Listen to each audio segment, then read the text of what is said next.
Hello नमस्कार दोस्तों, स्वागत है आप सभी का सत्या एक्सीलेंट यूट्यूब चैनल पे। दोस्तों आज की वीडियो में आपको क्वेश्चन लेके आया हूँ आईटीआई सेकेंड ईयर का। जो छात्र इलेक्ट्रीशियन ट्रेड से आईटीआई कर रहे हैं उनके लिए मोस्ट इंपॉर्टेंट क्वेश्चन है, तो वीडियो को कंप्लीट देखिएगा। और इसका यदि आप पीडीएफ भी डाउनलोड करना चाहते हैं तो पीडीएफ का लिंक मैंने आपको इस वीडियो के डिस्क्रिप्शन में दे रखा है, जहाँ से आप पीडीएफ भी डाउनलोड कर सकते हैं। तो चलिए आज का क्वेश्चन शुरू करते हैं। क्वेश्चन नंबर 1 से पहले यहाँ पर खाली स्थान दे दिया गया और आगे कहा जा रहा है कि को एक पूर्ण परिणामित्र अर्थात रोटेटिंग ट्रांसफार्मर माना जाता है। मतलब किसको एक पूर्ण ट्रांसफार्मर माना जाता है। जैसे कि पहला ऑप्शन दिया गया दिष्ट धारा श्रेणी मोटर, बी ऑप्शन दिया गया दिष्ट धारा शंट मोटर, सी ऑप्शन दिया गया प्रेरण मोटर, और नीचे आपको एक और ऑप्शन देखने को मिल जाता है इनमें से कोई नहीं। तो दोस्तों जो प्रेरण मोटर होता है, जिसको हम इंडक्शन मोटर के भी नाम से जानते हैं, ये एक ऐसी मोटर होती है जिसकी कार्य प्रणाली जो ट्रांसफार्मर होती है वो इसकी तरफ ही होती है, मतलब कि वैसे ही आपकी होती है। यदि अंतर की बात करें तो इसमें अंतर केवल एक ही होता है कि प्रेरण मोटर का जो घूर्णी भाग होता है वो जुड़ा होता है और जो घूर्णन करता है, और प्रेरण मोटर भी एक ट्रांसफार्मर की तरह ही प्रत्यावर्ती धारा पर कार्य करता है। तो यहाँ पर क्वेश्चन के अनुसार जो हमारा सही हो जाता है ऑप्शन नंबर सी बिल्कुल करेक्ट आंसर हो जाता है। सी ऑप्शन हम करेक्ट आंसर मारेंगे। आइए अगले क्वेश्चन पे आते हैं, जिसमें अगला क्वेश्चन यहाँ पर पूछा गया है कि स्टेटर फ्रेम अर्थात योक का प्रयोग प्रेरण मोटर में किया जाता है। मतलब ये प्रयोग किस लिए किया जाता है। पहला ऑप्शन देंगे संपूर्ण मशीन की सुरक्षा प्रदान करने के लिए, बी ऑप्शन देंगे आर्मेचर से हवा निकालने के लिए, सी ऑप्शन देंगे फ्लक्स का रास्ता पूरा करने के लिए, और डी ऑप्शन देंगे कि संपूर्ण आर्मेचर का बांधे रखने के लिए। तो देखिए दोस्तों, योग का जो मुख्य कार्य होता है मशीन के अंदर जो चुंबकीय परिपथ होते हैं अर्थात जिसको हम फ्लक्स बोलते हैं, वो फ्लक्स का रास्ता प्रदान करने का पूरा करना इसका होता है प्रयोग। तो यहाँ पर क्वेश्चन के अनुसार जो हमारा सही हो जाता है ऑप्शन नंबर सी की फ्लक्स का रास्ता पूरा करने के लिए इसका प्रयोग किया जाता है। तो यहाँ पर क्वेश्चन के अनुसार हम मारेंगे ऑप्शन नंबर सी बिल्कुल करेक्ट आंसर। सी ऑप्शन हमारा सही हो जाता है।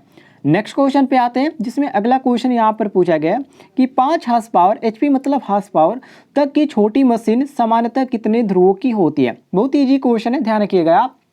यदि छोटी साइज की बात करें कि छोटी साइज की जो मोटर होती है उसकी गति अधिकतम कितनी होती है जिससे ध्रुवों की संख्या कम होती है, तो छोटी जो मोटर होती है उनको लगभग 2 पोल की होती है। अब इसमें जो छोटी मशीन में 2 पोल दिया गया है, हमारा ऑप्शन में यहाँ पर ए दिया गया है, तो ये हमारा क्वेश्चन के अनुसार ए ऑप्शन करेक्ट आंसर हो जाता है।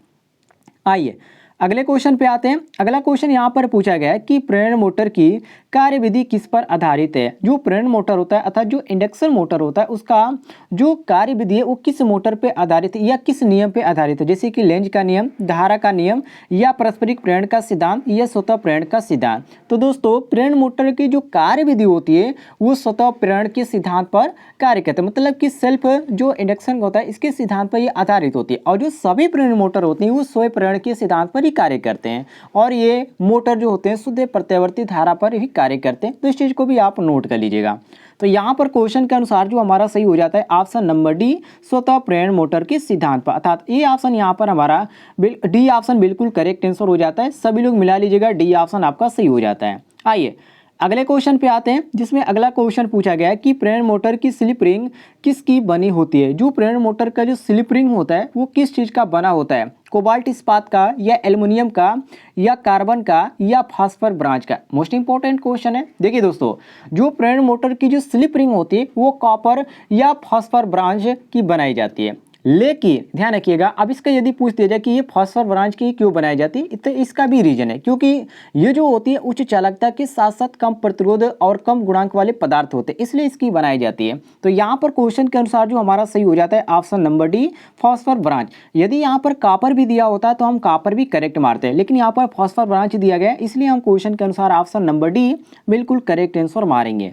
आइए अगले क्वेश्चन पे आते हैं, जिसमें अगला क्वेश्चन पूछा गया कि प्रेरण मोटर होता है, जो प्रेरण मोटर होता है वो किस तरह होता है। तो पहला ऑप्शन देंगे कि स्वतः शुरुआत और शून्य बदलागुण वाला होता है, या स्वतः शुरुआत और उच्च बदलागुण वाला होता है, या स्वतः शुरुआत और निम्न बदलागुण वाला होता है, या बिना स्वतः शुरुआत वाला होता है।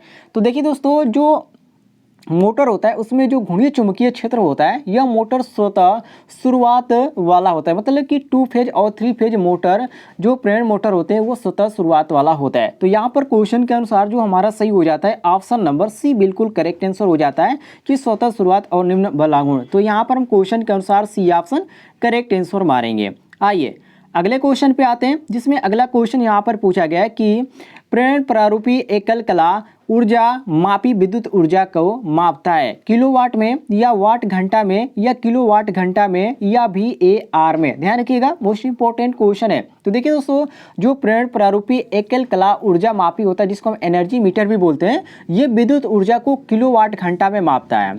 और इस प्रकार के जो ऊर्जा मापी होते हैं वो वाट घंटा या किलोवाट घंटा अर्थात kWh मीटर भी होते हैं।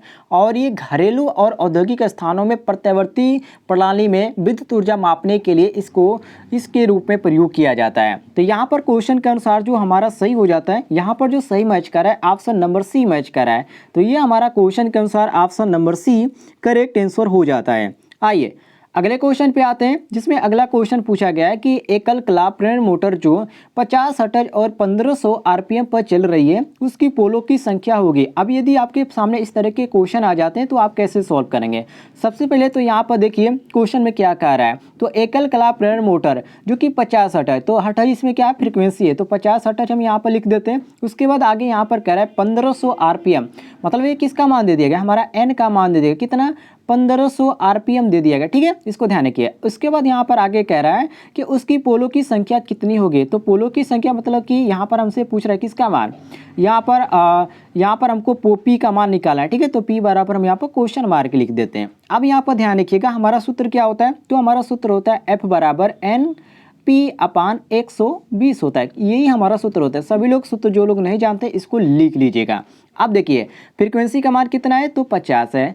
NP का मान कितना दिया गया है, तो NP का यहाँ पर N का मान कितना है, तो ये आपका N का मान 1500 है। P का मान हमको निकालना है 120, यहाँ पर हमारा सूत्र में दिया गया है। तो P को हम क्यों ना बाहर कर दें, या हम चलिए डायरेक्ट कर देते हैं। तो डायरेक्ट हम कर देते हैं, तो यहाँ पर फ्रीक्वेंसी का मान आपका 50 हो जाएगा बराबर N का मान कितना है 1500 हो जाएगा, गुणे P का मान हमको निकालना है। तो P अपने जगह पर रहेगा। उसके बाद नीचे आपका सूत्र में 120 था, तो 120 हम सेम यहाँ पर लिखेंगे। अब आपको करना क्या है, यहाँ पर आपको P को बाहर निकाल देना है। तो चलिए हम P को बाहर निकाल देते हैं। जो आपका कटने लायक है इसको कटा देते हैं। तो ये आपका 15 है, तो ये आपका कट जाएगा, तो ये आपका हो जाएगा, चलिए मैं इसको कर देता हूँ। तो ये आपका P बराबर कितना हो जाएगा, 5 गुणे 1 12 हो जाएगा बराबर बटे 15 हो जाएगा। तो यहाँ पर P का मान कितना आ जाएगा, तो P का मान हमारा 4 आ जाएगा। ठीक है, इसको करके देख लीजिएगा, 4 ही आएगा। अब यहाँ पर हमारा जो क्वेश्चन के अनुसार जो सही हो जाता है ऑप्शन नंबर, यहाँ पर हमारा C करेक्ट आंसर हो जाता है, जो कि 4 यहाँ पर दिया गया है। तो C ऑप्शन हम करेक्ट आंसर मारेंगे।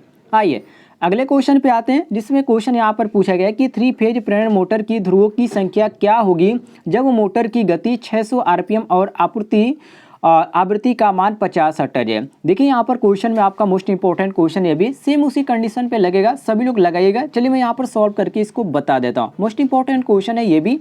इसमें भी आपका क्या दिया गया है, फ्रीक्वेंसी का मान यहाँ पर दे दिया गया है। तो यहाँ पर 50 हर्ट्ज यहाँ पर आप देख सकते हैं दिया गया है।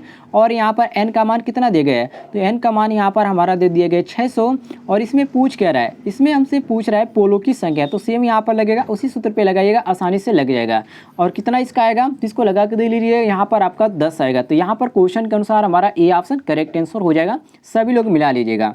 आइए अगले क्वेश्चन पे आते हैं, जिसमें क्वेश्चन यहाँ पर पूछा गया कि इनमें कौन सा मोटर स्वतः चालक नहीं है। मतलब इसमें आपसे पूछ रहा है कि जो सेल्फ स्टार्ट होने वाला जो मोटर है इसमें से कौन सा नहीं है, जैसे कि स्क्वायरल केज प्रेरण मोटर या कुंडलित वुड रोटर प्रेरण मोटर या सिंक्रोनस मोटर या दिष्टधारा श्रेणी मोटर।